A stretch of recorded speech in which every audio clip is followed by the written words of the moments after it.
ANC, viva! Viva ANC, viva! Viva President Jacob Zuma, viva! Viva Kedleisa, viva! Long live the president, long live! Long live the president, long live! Amandla! Amandla! Viva Comrade Chair, viva! Viva Comrade Chair, viva! Amandla Comrade Baleka Mbethe, amandla! Amandla Comrade Mbethe, amandla! Asoze aphela amandla.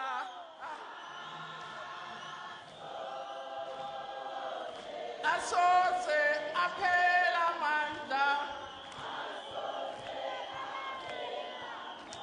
Asoze aphela amandla.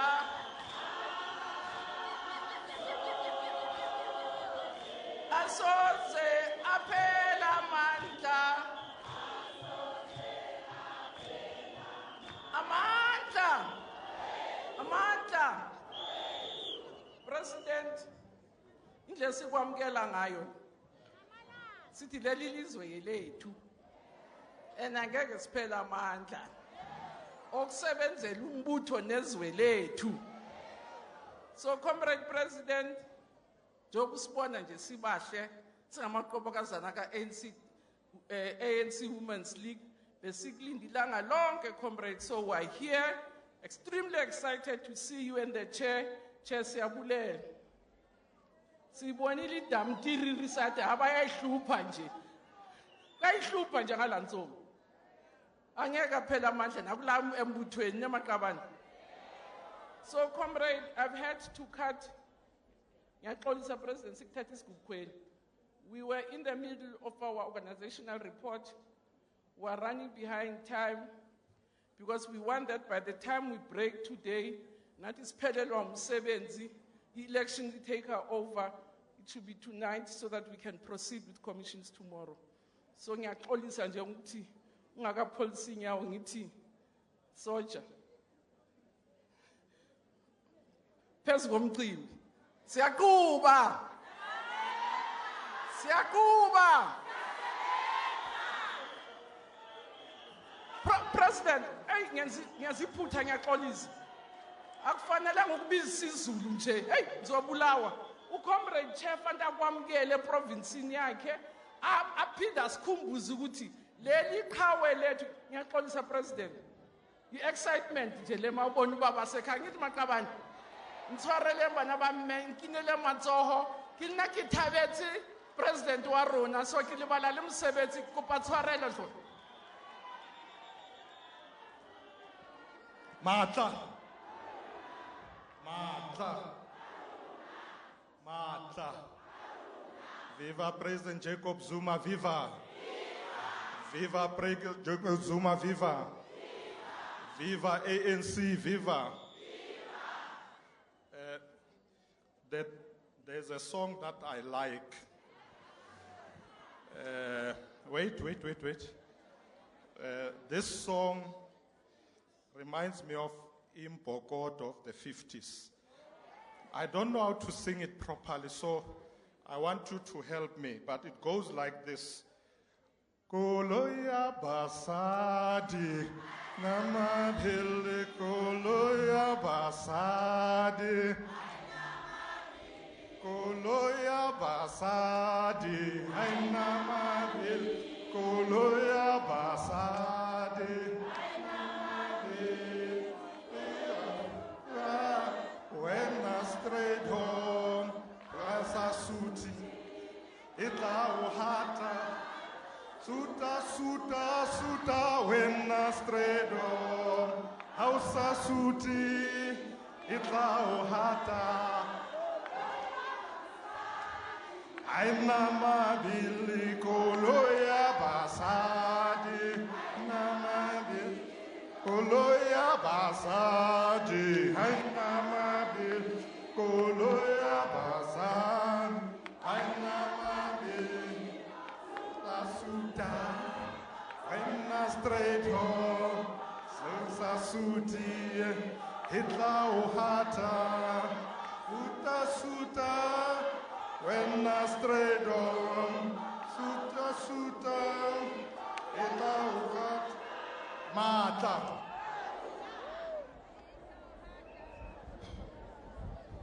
Ay, ningizamile maqabane. Angizame ngempela. Ngizamile kannete. Comrades, when I was asked to introduce the president, I thought it's going to be an easy job. Because normally when I introduce him, I just say, President of the ANC.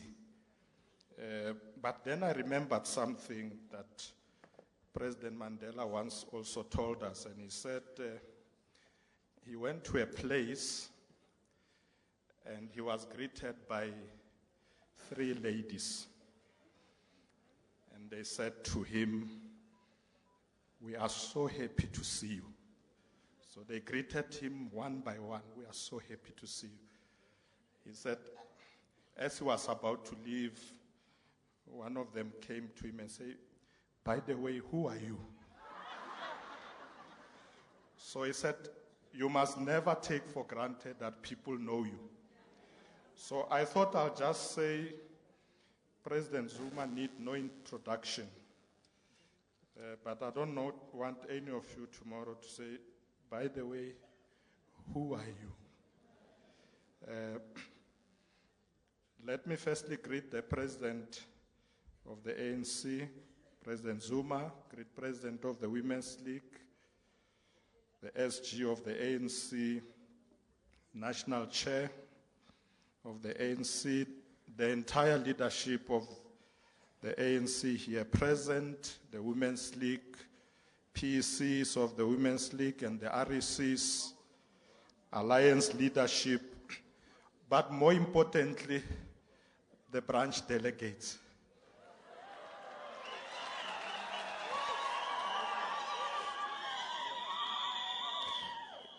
You are the most important people tonight because you make the conference vibrant. Yes. Let's also acknowledge the media. They've been here throughout, covering and telling the truth of what is happening here. You know why I'm saying the truth? Because it's live coverage. You know, live coverage angeke uyijike. Injalo nje. Angazi abasazobhala, sicela nabo babhale kahle. But you are welcome, my brothers and sisters, members of the media, distinguished guests, compatriots.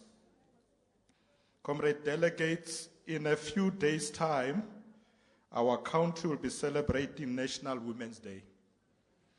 At this time, we will be reflecting on the progress we have made in our continuing march to gender equality and the advancement of women in all spheres of our South African life. How befitting that we are gathered here today as the ANC Women's League to examine the challenges facing our country generally, but women in particular. This conference therefore provides us with an excellent opportunity to rededicate ourselves to the struggle for gender equality.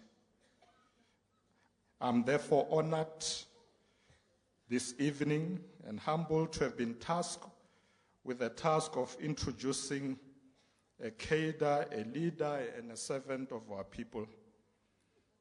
From humble beginnings as a shepherd boy in Nkandla, Comrade Jacob Gedlehle Zuma has risen through the ranks of our movement to become both the president of the ANC and the country. It has been a rocky road when the conditions that obtained when he was growing up conscientized him to join the struggle for liberation at the tender age. President Zuma was also influenced when he was in the trade union movement by a relative to join the ANC in 1958.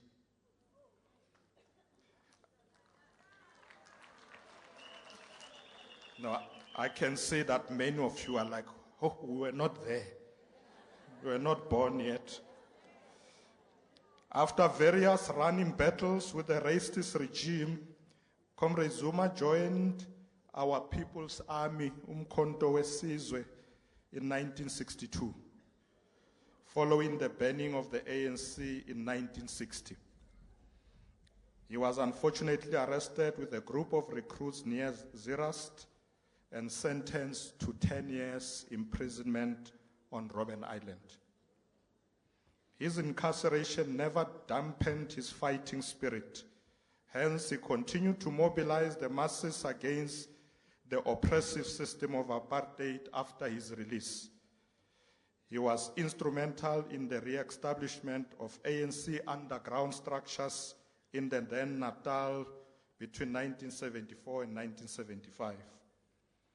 Continued prosecution and harassment forced him to go into exile in December of 1975. Whilst in exile, he rose through the ranks of both the ANC and MK to become head of intelligence.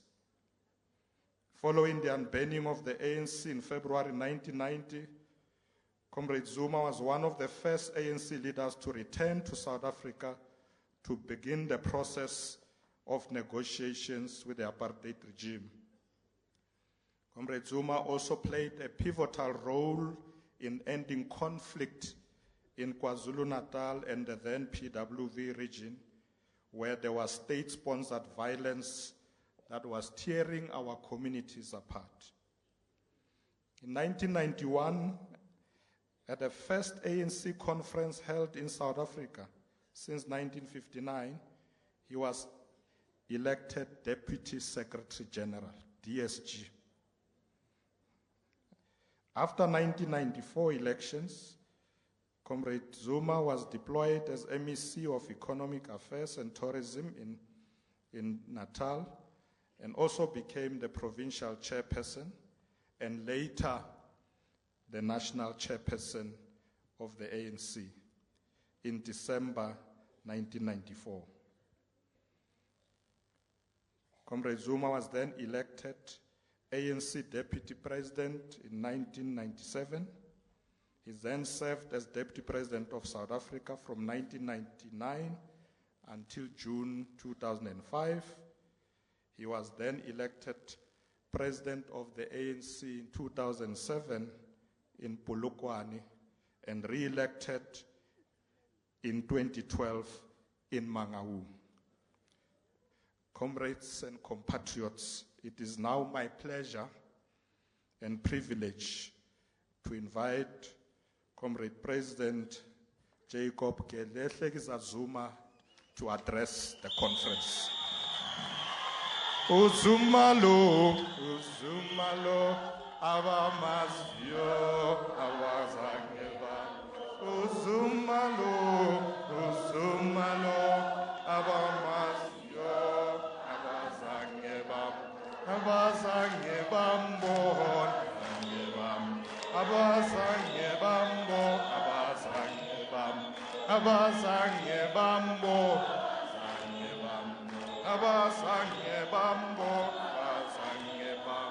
Uzumalo, abamasyo, abazangebambo,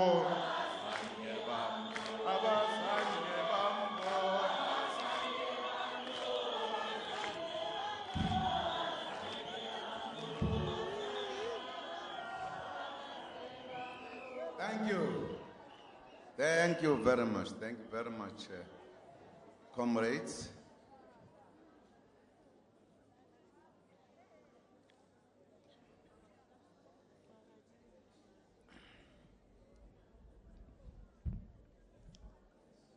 Chairperson of the session, President of the ANC Women's League, Comrade Angie Sekha,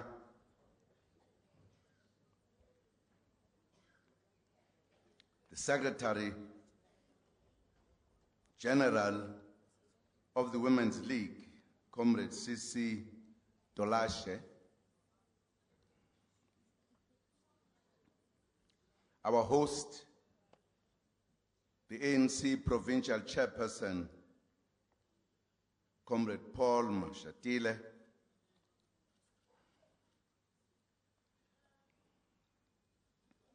our National Chairperson of the ANC,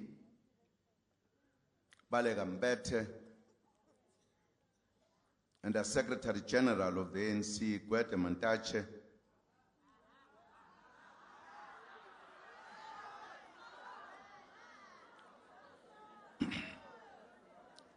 and our Deputy Secretary General,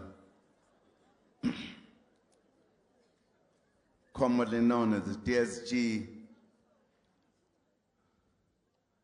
Intombe Mfishane, Ip. Oh yes, yes, Jesse Dwadwe. Members of the National Executive Committee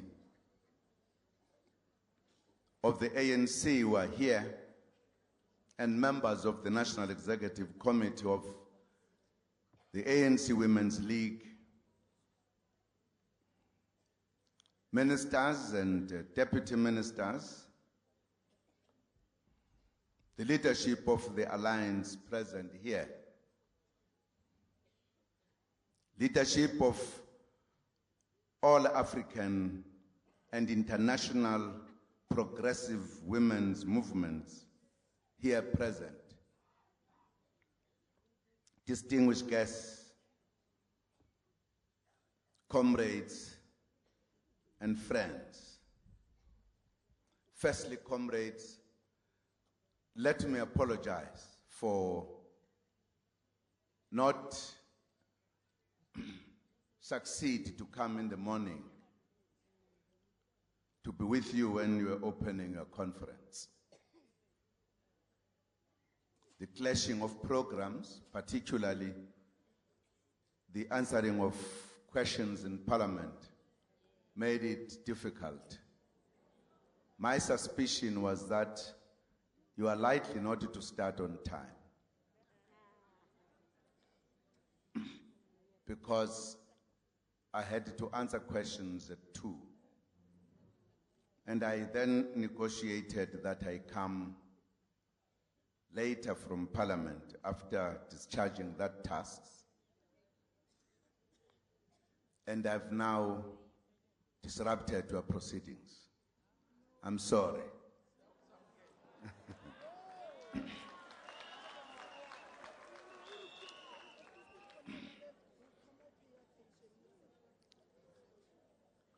Comrades, I would like to convey revolutionary greetings to you all on behalf of the National Executive Committee of our glorious movement, the African National Congress. It gives me great pleasure to address this national conference of the ANC Women's League, an organization that has earned, through historic struggles, the right to be the legitimate voice of the women of South Africa. This conference begins just 3 days before we mark the 59th anniversary of the historic Women's March to the Union Buildings in 1956 to demand freedom, justice, and equality. Women used their common rejection of the repressive past laws as a rallying point for the struggle of women for a free South Africa. That march became a milestone and one of the biggest demonstrations in the struggle against the apartheid regime in general and the past laws in particular, having mobilized 20,000 women throughout the country. We continue today to celebrate the bravery of all South African women who sought to put an end to the triple oppression they suffered based on their race, class, and gender. We also remember women who laid down their lives so that this country could be free, such as the heroic and selfless Mama Victoria Mxenge. We mark the 30th anniversary this year of her brutal assassination by apartheid agents. She will continue to inspire many generations of women in the pursuit of a united, non-racial, non-sexist, and prosperous South Africa. It is important to note from the onset that Women's Month is a very important month in our political calendar and the general social life of our nation. It was during this month that women from all walks of life consolidated their efforts to lay the foundation for a non-racial, non-sexist, democratic and prosperous South Africa. Responding to the clarion call, wathinta abafazi, wathinta imbokodo. Women assumed the position of being the backbone of our society and correctly defined their struggles in the context of the broader struggle for national liberation. These visionary women knew that their emancipation would one day become the general measure of the emancipation of society as a whole. The ANC Women's League has a responsibility to teach especially the younger generation about this proud history of women's struggles and the heroism of women leaders. We must use this month to honor, salute, and remember the immense contributions and sacrifices made by women in the struggle for liberation. We salute all other giants of our struggle, such as Charlotte Maxeke, Lillian Ngoyi, Helen Joseph, Aida Ntwana, Amina Kachalia, Rahima Musa, Florence Mposho, Dorothy Nyembe, Ruth First, Gertrude Shope, Winnie Madikizela Mandela, Adelaide Tambo, Albertina Sisulu, Sophie Dubrain, Ray Alexander Simons, Dulcie September, and many others who sacrificed and led, whose sacrifices led to the democratization of our country.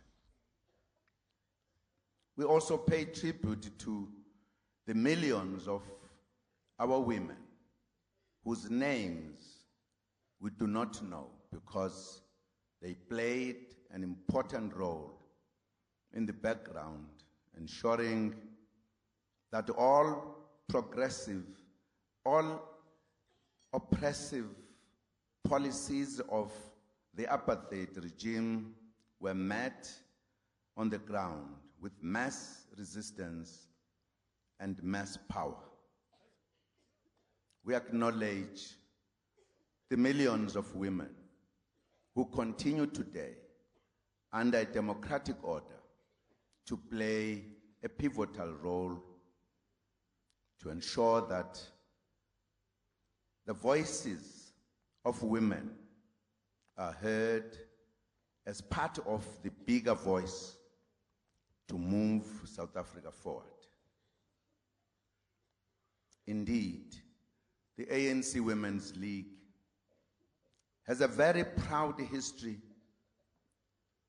and the many victories of women today in South Africa are direct consequences of relentless struggles over a very long period of time. We trace the roots of the ANC Women's League to the illustrious Bantu Women's League, which was so ably led by Charlotte Maxeke, who truly worked against all odds to inculcate a culture of resistance amongst women, especially against the past laws. The Bantu Women's League was of such significance in the broader struggle against colonialism that the ANC, dominated by males, admitted it as its women's branch in 1931, although women could still not join the ANC in their individual capacities. It was only through the consistent struggles conducted by the Bantu Women's League that women were finally allowed to become members of the ANC in 1943. However, their role was still limited by the male leadership. Women, now formally organized as a league of the ANC, did not become despondent.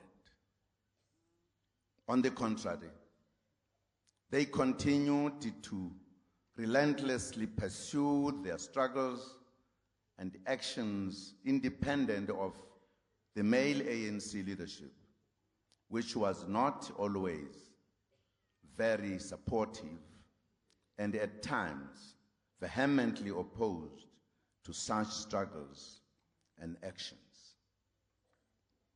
This is evidence of the fact that the ANC Women's League has a proud history of militancy and radicalism.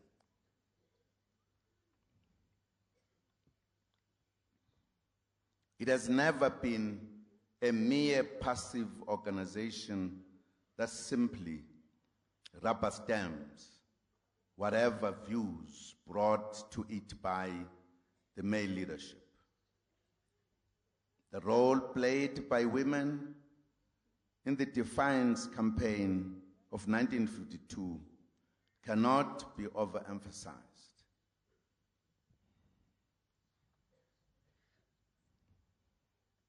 Comrades, I trace these first step of organized women in our country for a very important consideration.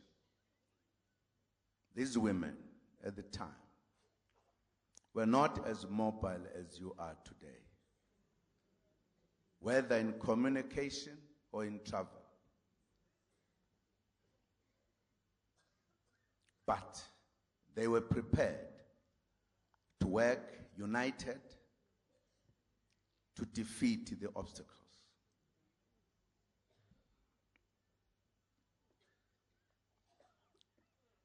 They knew that their unity was important for them to succeed.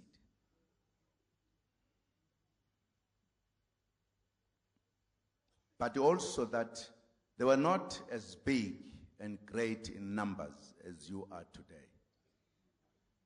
They were smaller.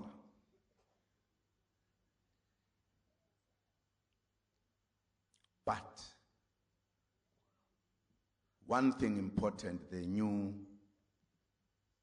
was their destination, was the clarity of their ideas and their strategies, which at that time were not written in so many papers as we have today. It was more difficult for them than you are today.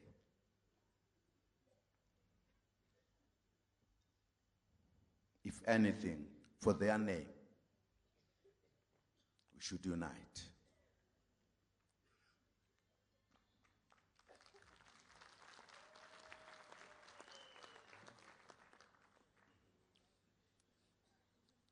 The formation of the Federation of South African Women in 1954, which was an umbrella body of all progressive women's organizations, underscored the resolve of the ANC Women's League to deal with the plight of all South African women, and not just those found in the ANC.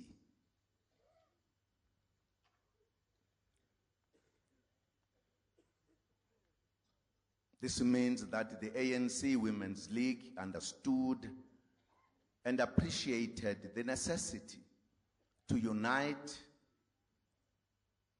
all people regardless of race and class, even before the Freedom Charter was adopted in 1955. Again, an important point. The point I was making, that the women of the time were clear what were their objectives. They did not just talk only, but acted. Became non-racial in their organization, the Federation, even before others could do so. To some degree, influence even the content of the Freedom Charter, the women.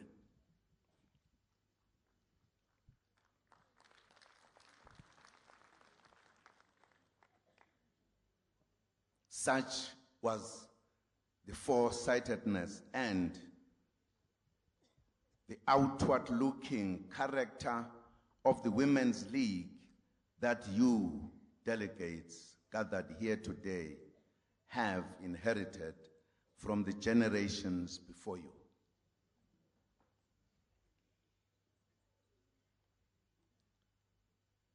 What is your task? If you were to change the character of the Women's League, how would you change it? Would you make it better than the Women's League of Lillian Ngoyi? Or shall you make it worse?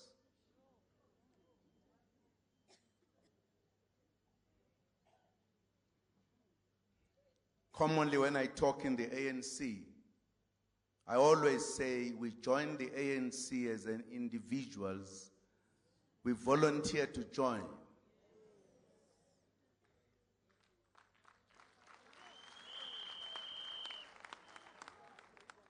And I believe that each and every one of us, when you leave, no matter in what way, unless you do something unacceptable, when you leave, and are always looking at living when you depart from this world, because I've never appreciated to people who leave the ANC. I think there would always be something wrong. I always believe that you must leave the ANC better than you found it.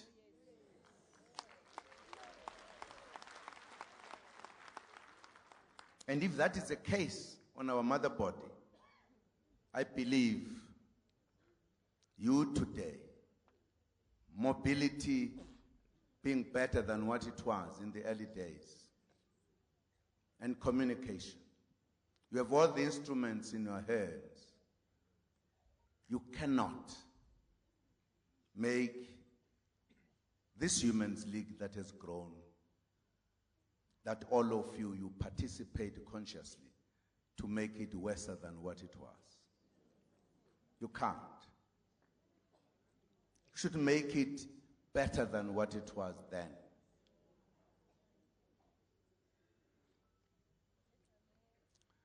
The reason why those who formed the Women's League, even from the beginning of the Bantu Women's League, the idea was very clear. It was to organize and mobilize the women for the struggle. Historically, they had not participated directly in struggle. Those like Charlotte McLeod, who could look very far, perhaps with lesser reading than you do today, were very clear, and they knew the task. The task was to organize women for the country, so that the ANC Women's League should lead the women in the struggle. And there was one definition of the struggle, not many. Our task, and I believe, is that we need to make a contribution, a positive one, so that when we depart, we leave the Women's League better than what it was when we came in.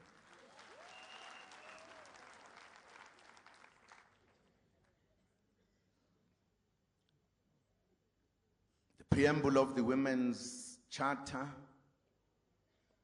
aptly captures the vision of the Women's League, which justifies my earlier assertion that the many victories women enjoy today in South Africa are direct consequences of the League's relentless struggle.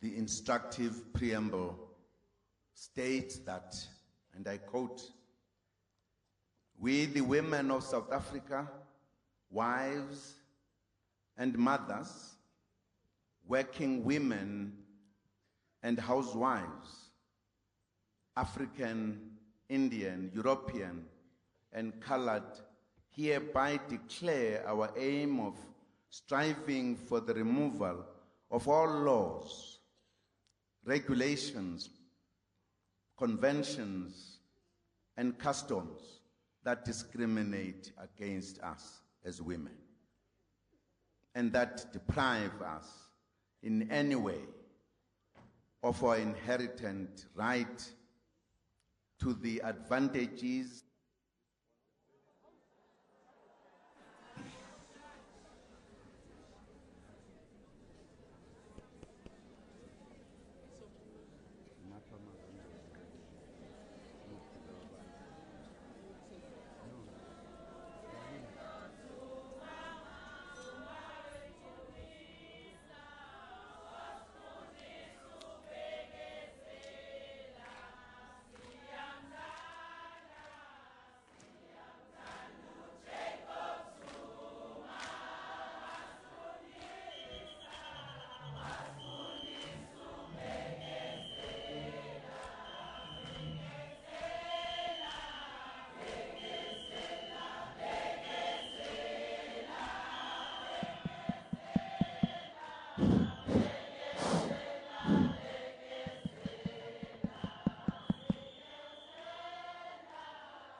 Sengathi seyibuyile. Sengathi seyibuyile.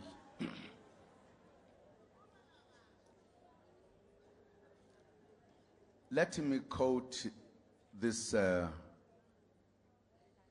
short quotation because we were interrupted rudely by the load shedding. It was not, it was something else. Okay, thank you. I quote, yeah, I'm repeating. We, the women of South Africa, wives and mothers, working women and housewives, African, Indian, European, and colored, hereby declare our aim of striving for the removal of all laws, regulations, conventions, and customs that discriminate against us as women,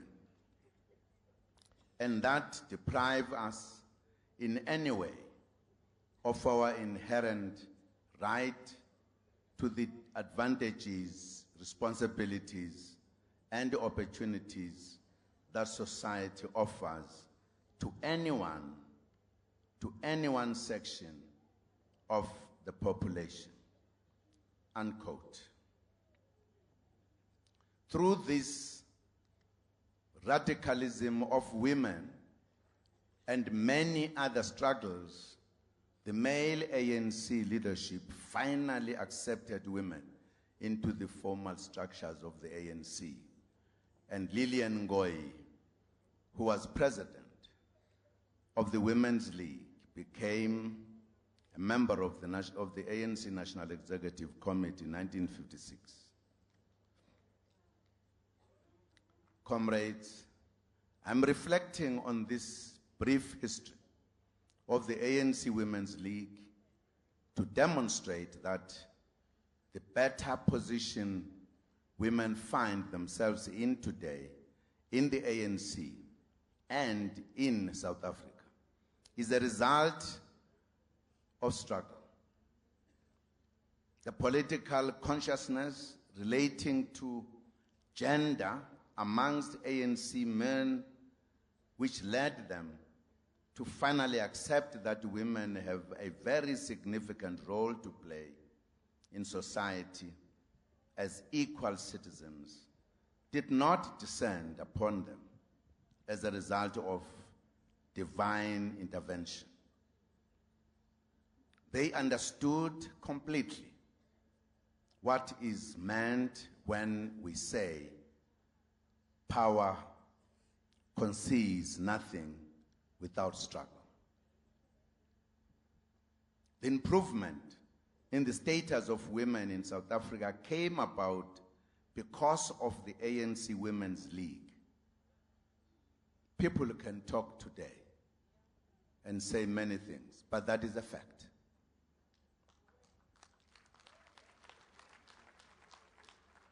Members of the ANC Women's League should never forget to celebrate this important achievement.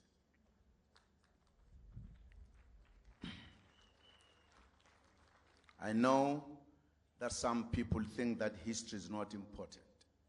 It is absolutely important because it makes you to know where you come from and why we are here now and where you should go. The Women's League struggled over many years against the backdrop of an established patriarchal structure of society, which we are all victims of. Fundamentally, the decision to embrace non-sexism as one of the critical and central pillars of the ANC's vision for a future South Africa must be credited to a long-term and ceaseless effort of the Women's League. The adoption of a resolution in the Polokwane imposing 50-50 gender representation in all leadership structures of the ANC remains one of the most decisive victories of the Women's League. The task that lies ahead for the League is to ensure that Polokwane victory cascades to all levels of our society, because the ANC leads society. Comrades, this conference must give us an opportunity to reflect on the progress we have made in the upliftment and empowerment of women since the dawn of democracy. In this regard, we must be proud that together we have successfully created a society with a non-sexist outlook. Women,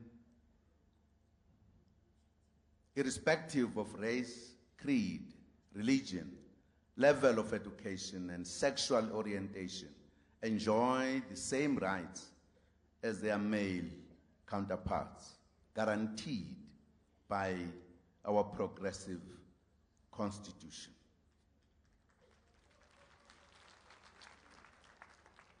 Our movement,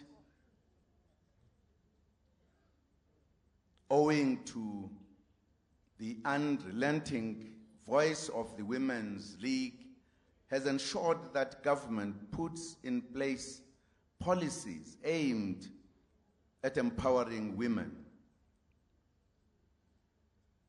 economically as part of the efforts to fight poverty, from which women suffer the most. There are always now in place specifically for the protection of women, and there is a Commission of Gender Equality to continuously advance the cause of women. The ANC has also established a new ministry in the presidency charged with the responsibility to attend to issues of women's empowerment and development.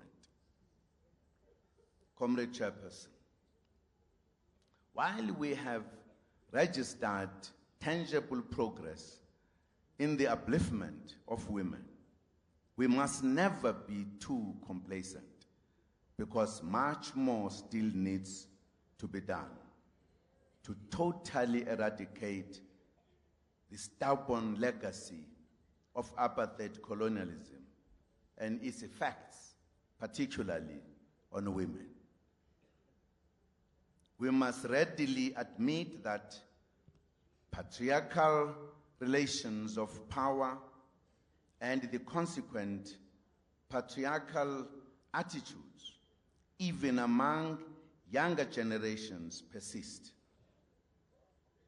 These attitudes manifest themselves in our homes, our classrooms, in political parties, in our churches, and at the workplace, both in the public and private sectors. We must intensify our efforts to educate our people that boys and girls are different only insofar as it relates to their biological makeup.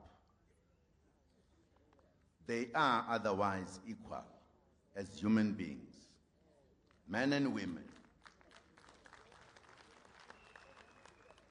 Men and women are different but equal. The Women's League must lead efforts to teach our people this important lesson against the background that this year we marked 60 years of the Freedom Charter, which is the basic policy document of the ANC upon which the progressive Constitution of the Republic is founded. The Freedom Charter envisaged a society in which all laws which discriminate on the basis of race, gender, and other prohibited grounds would be removed. It declared that all shall be equal before the law and that all shall enjoy equal human rights. The importance of this task to conscientize our people is absolutely important because it is these patriarchal relations of power and attitudes which breed violence as well as the scourge of rape against women. As the ANC, we strongly condemn those who continue to rape and physically abuse women and children. We also condemn the so-called corrective rape targeted to lesbian women, which now threatens to establish itself as a subculture in our society. We encourage all our people to be inspired by the heroism of the 1956 generation to rise up and fight these ills against women. Needless to say, such a struggle must be led by women who understand that their emancipation as women will not be given to them as a gift, but will be a direct consequence of their continuous, conscious struggle for it. Comrades, this conference is convened under the theme, Radical Transformation of Women's Socioeconomic Rights. This theme is important because we have now entered the second, more radical phase of our transition from colonialism of a special type to the national democratic society. The struggle for equal socio-economic rights for women is indeed a critical component of this second phase of our transition. Already, our country has made some great strides. The ANC Women's League must continue to work hard to build on the strides we've made to advance the cause of women since the dawn of freedom, the dawn of democracy. A few examples of the strides we have made in this regard are worth mentioning.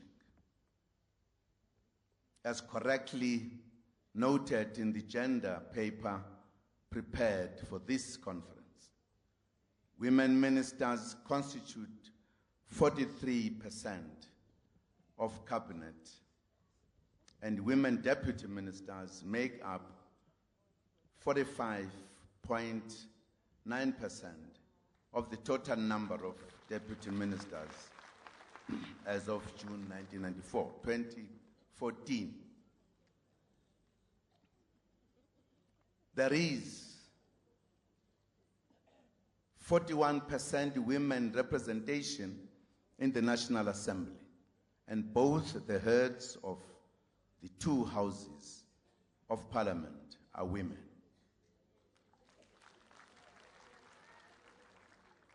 There was only one white woman judge prior to 1994, whilst today judges make up 36% of the judiciary. And lastly, Women make up almost 40% of the senior management in the public service.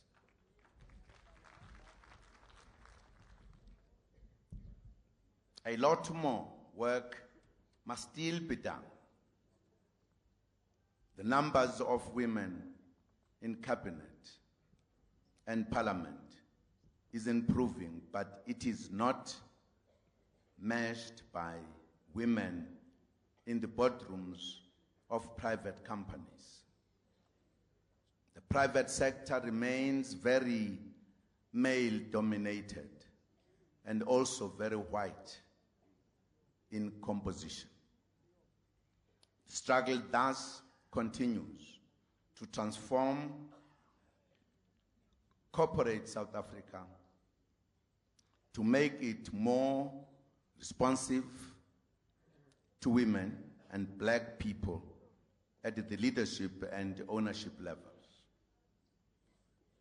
This means that the ANC Women's League must actively participate in advancing the position of women in the economy. The ANC government has launched several programs to promote the participation of women in mining, technology, agriculture, science, water and sanitation sectors, and other sectors as well. The new program to promote black industrialists is another opportunity for women to participate actively in the economy. Beyond these opportunities, socioeconomic transformation also refers to women in the townships, rural areas, and informal settlements. They are looking for jobs, for housing, energy, water, better housing, sanitation, better education, and health, and other services. The ANC Women's League must ensure that these programs of government reach women in every corner of the country. To respond to the need to ignite and create jobs, the ANC government introduced a 9-point plan in the State of the Nation address following the ANC NEC Lekgotla, which had identified a need to revitalize the economy. The 9-point plan consists of the following: A, revitalization of the agriculture and agro-processing value chain. B, advancing beneficiation and adding value to our mineral wealth. C, more effective implementation of a higher impact industrial policy action plan. D, unlocking the potential of SMMEs, cooperatives, township and rural enterprises. E, resolving the energy challenges. F, stabilizing the labor market. G, scale up private sector investment. And H, growing the ocean economy. We will also intervene in the following cross-cutting areas to reform, boost, and diversify the economy: science and technology and innovation, water and sanitation, transport and infrastructure, broadband rollout, state-owned companies. Comrades, only a strong ANC Women's League which speaks in one voice can successfully build on the great strides made and advance the status of women.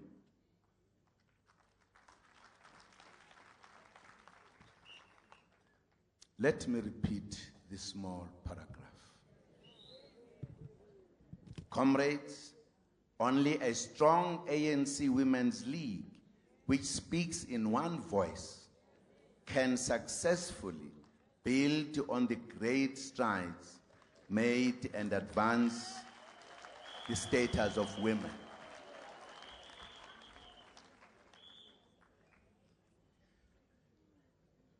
We must bear in mind that no organization can ever be strong if it is not united.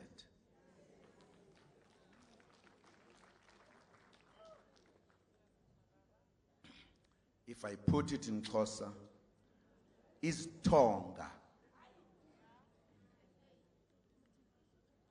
Zombutho womama zaze zwakala usemncinci kuba babe manyene. Umanga isho ngesizulu. Izigi zombutho womama zazi zwakala kakhulu kuqala ngoba babe bumbene.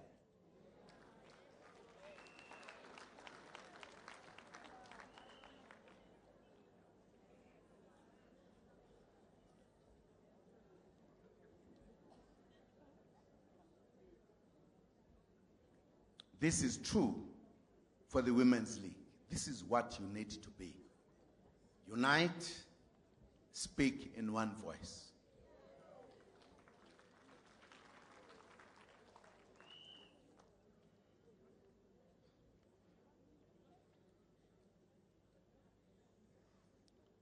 Comrades, you must use this opportunity as delegates to discuss and thresh out anything that serves to undermine the unity and cohesion of the Women's League.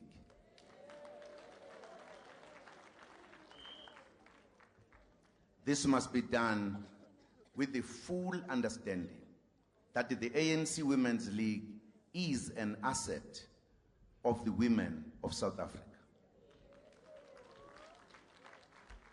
and that millions of these women look up to it for reassurance that tomorrow will be better than today.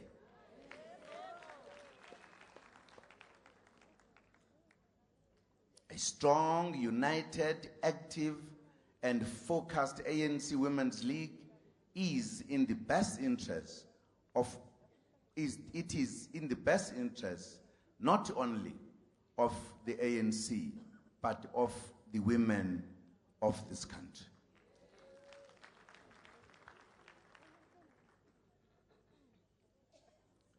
This conference must strengthen and re-energize the Women's League to relentlessly pursue the struggle for women's emancipation from the shackles of patriarchy.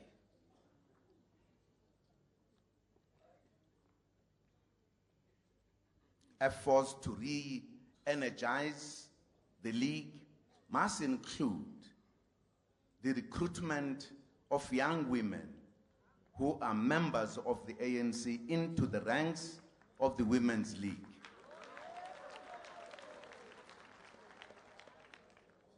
And ensure their full participation in the life of the organization. This conference must also come up with creative ways on how to reposition the Women's League to become the leading force on women's issues, equally capable of defending women against any form of gender discrimination and oppression.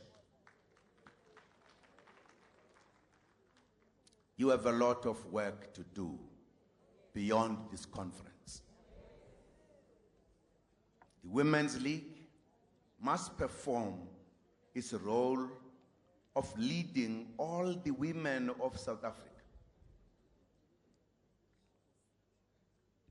It must take women beyond the achievements of the past 21 years to a future of prosperity.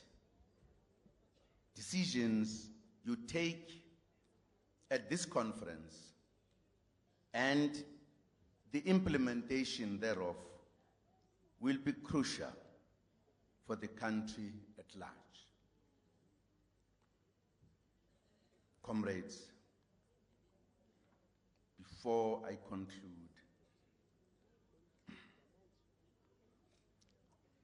let me say again some few words.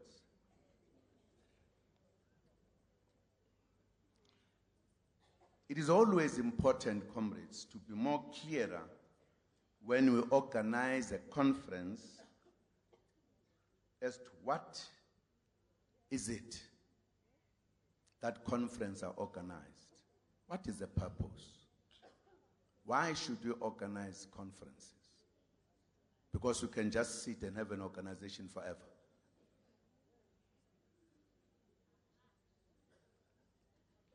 What we must always remember is that conferences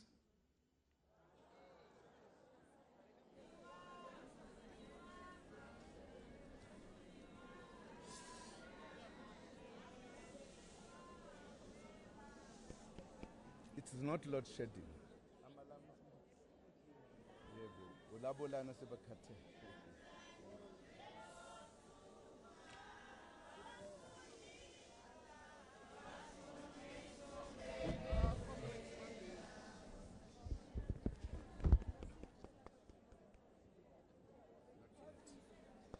Not yet. No.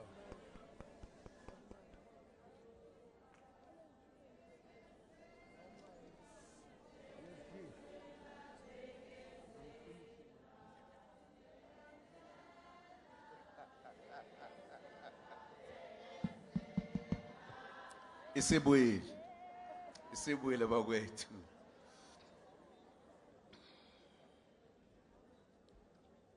Conferences are in the main organized for an organization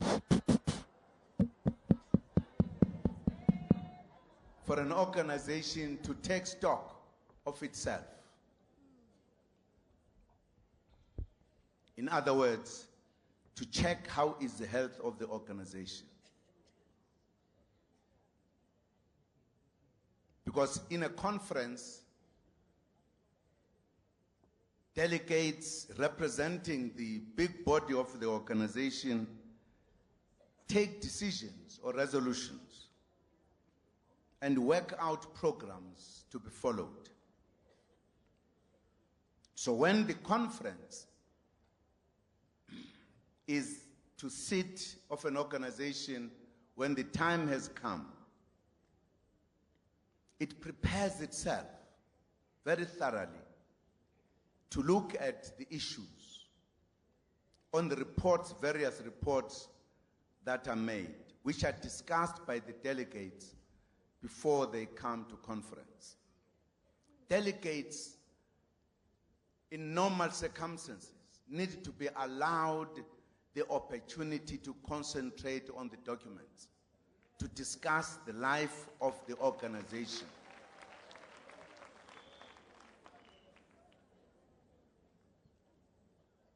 Do we do so? Why?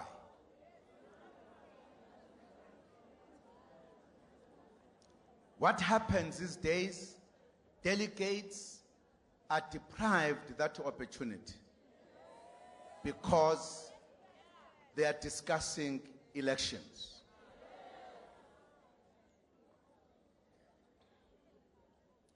Did Charlotte Maxengas and Goys did that? Why are we doing it?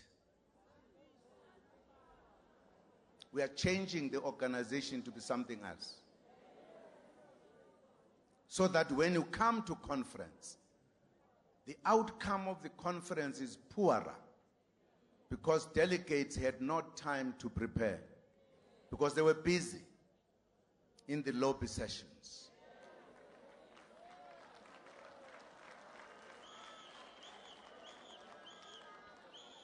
And therefore, the time to evaluate the organization is lesser.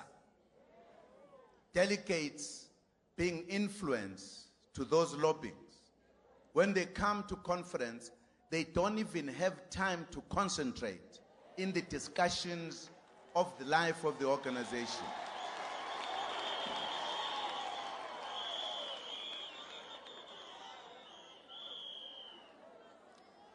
And psychologically, delegates believe once they've voted, the conference is over.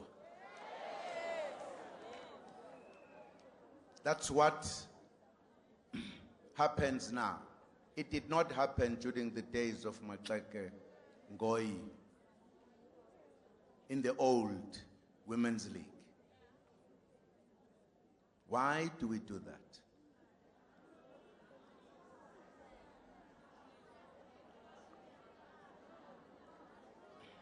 When an organization under normal circumstances meet, they're supposed to spend time discussing the issues.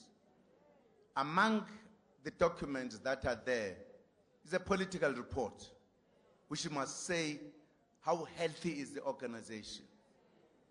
Is the organizational report, which must say how organized we are. Have we grown? If the membership has grown, what is it that is good we did that we must emphasize on? If it has not grown, what were the shortcomings so that we can correct them?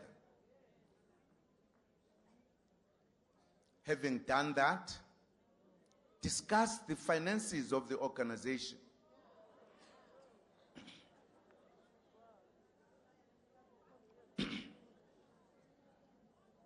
Having done that, you then have to look at the resolutions that were taken in the last conference and check whether they were implemented by the organization.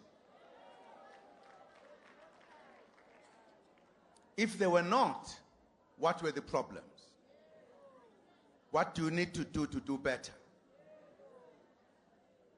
If they were implemented, wonderful, learn the lessons so that you can do even better.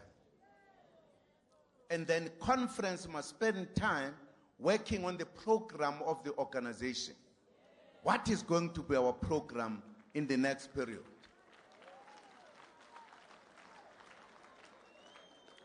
In the normal circumstances, only when you have done so, you know exactly where were the shortcomings, were there any problem with the comrades who were given the responsibility to lead, were they falling short or they did very well.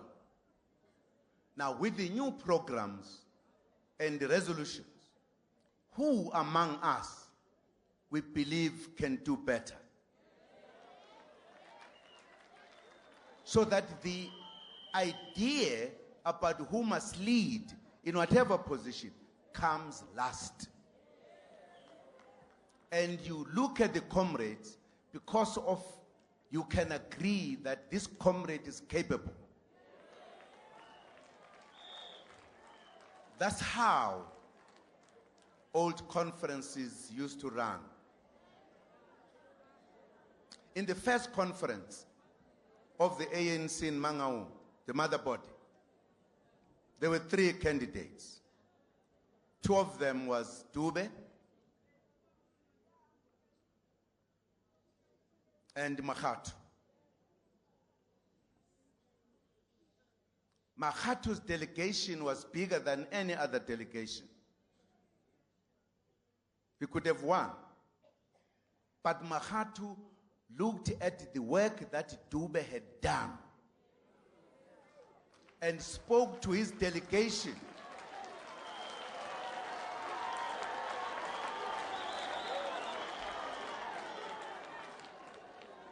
and spoke to his delegation that they must vote Dube so that the organization will do better.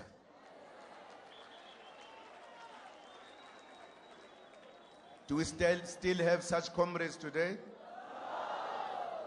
Serious. It was not late for Makgatu, because next time Makgatu was elected again.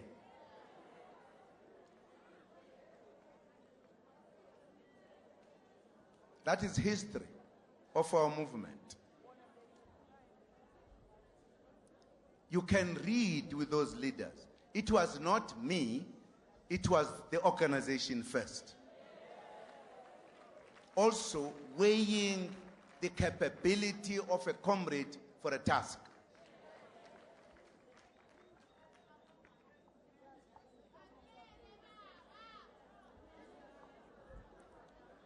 Now,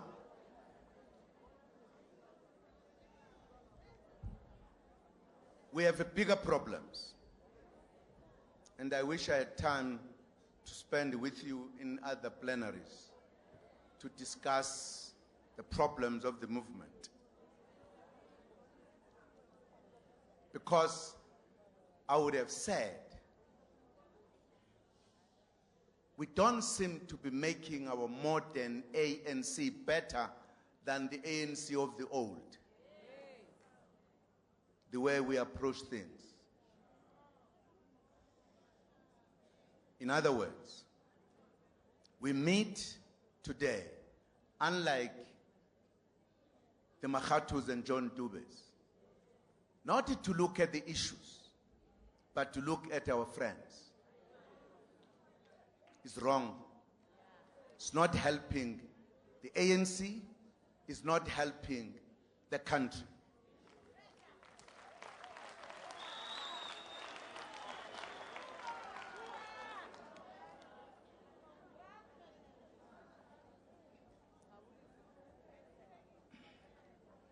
We even have lesser time to discuss. More time is spent in voting.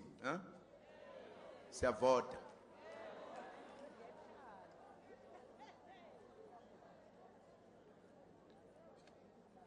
You know, at times people vote for somebody because ushaya itoy kakhulu. But how comrade impela? No leadership skills.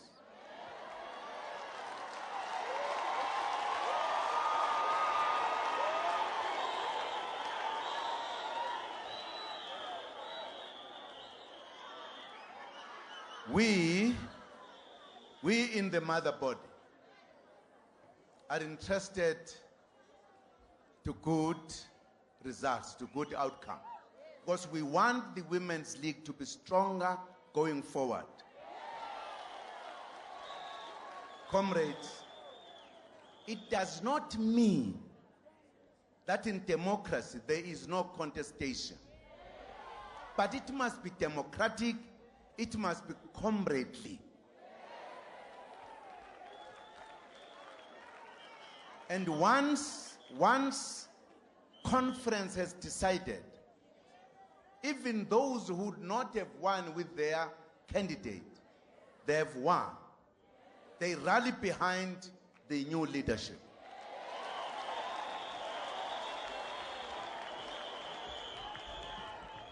We must not continue with the wrong tendency that if your candidate has not succeeded, as the conference ends, you start undermining the one who has won. You must never do that. It's not helping the organization, it's not even helping the one you have elected, because we are destabilizing that comrade. He or she cannot lead properly.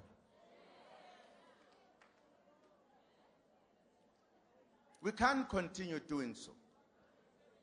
This is the organization of the people, the broader movement. There is no other organization of the people except the ANC and its what you call. Not only in South Africa, by the way. to the whole continent. People look up to the ANC. They can't look up to you. Nikwe banner every day. Babugan. There's no need. Fact of the matter, secretary, only one among you here.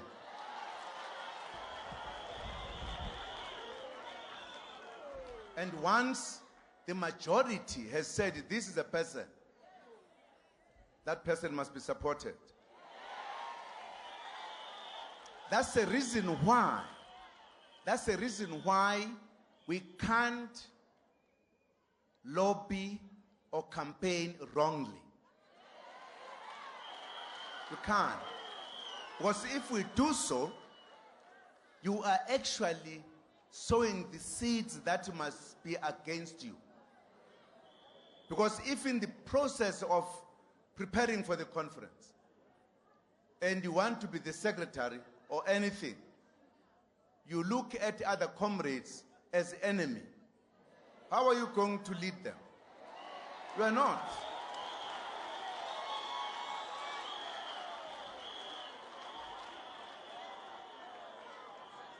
We need the Makhatus who would say to their delegates, this comrade can lead us better. Let us all vote for him. That's what we need. Those are the lessons of history, which is important for us to know. The ANC does not belong to individuals. It belongs to the people of this country.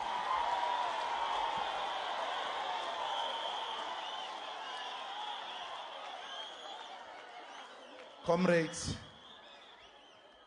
I wish this conference successful deliberations, and you must produce good results.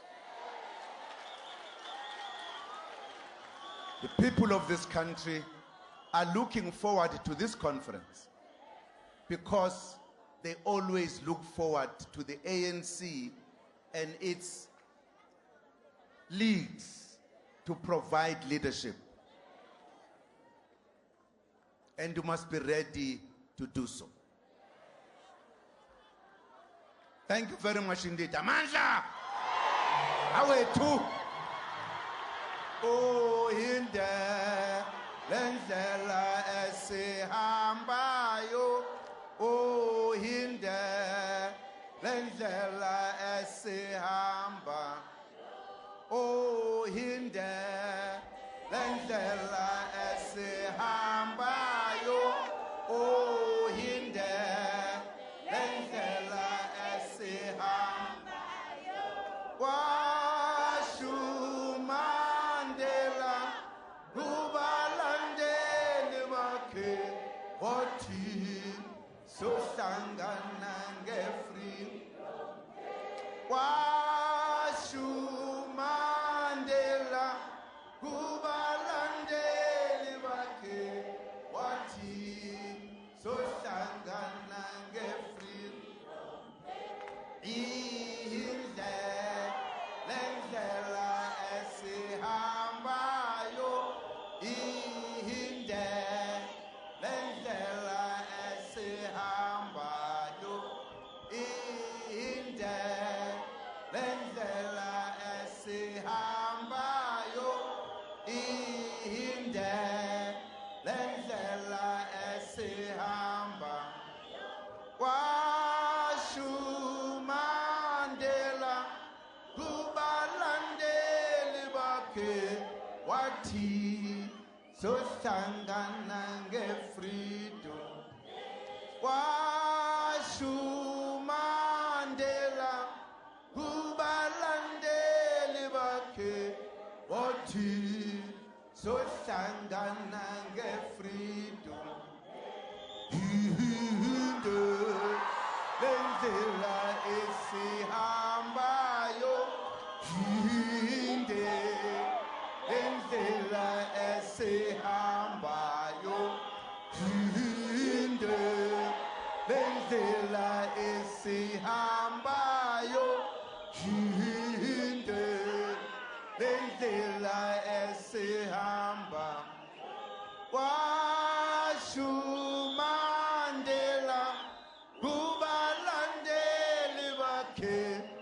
wathi sohlangana nge-freedom washumandela kubalandeli bakhe wathi sohlangana nge-freedom day.